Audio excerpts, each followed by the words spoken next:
In order to follow Buddhism, I must not cling to happiness or people that give me happiness.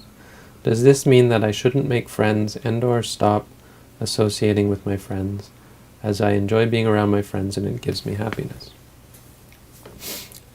Okay, the word happiness, again the ambiguity.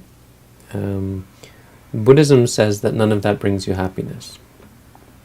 And that's the unfortunate thing, that if these things gave you happiness, true happiness, then you should cling to them and hold on to them. But because they don't give you happiness, clinging to them is a cause of suffering. That's what Buddhism says. Buddhism doesn't say must not, should not. Buddhism says if, then. So it's much more powerful. It's not trying to convince you or coerce you into being one way or another. It's telling you the truth. And it's up to you to realize the truth, appreciate it, or deny the truth. So if you cling to people, the fact that or the idea that it makes you happy is an illusion.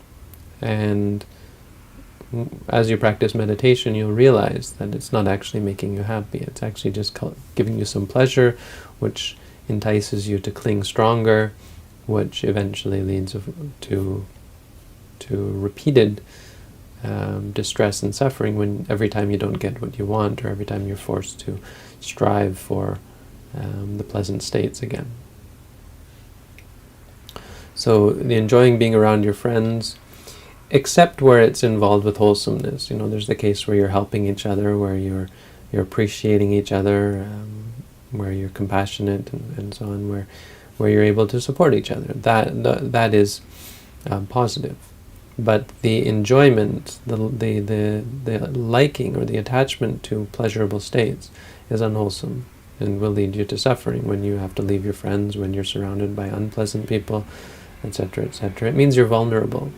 You're always vulnerable to change, and therefore suffering is in your future because of that detachment.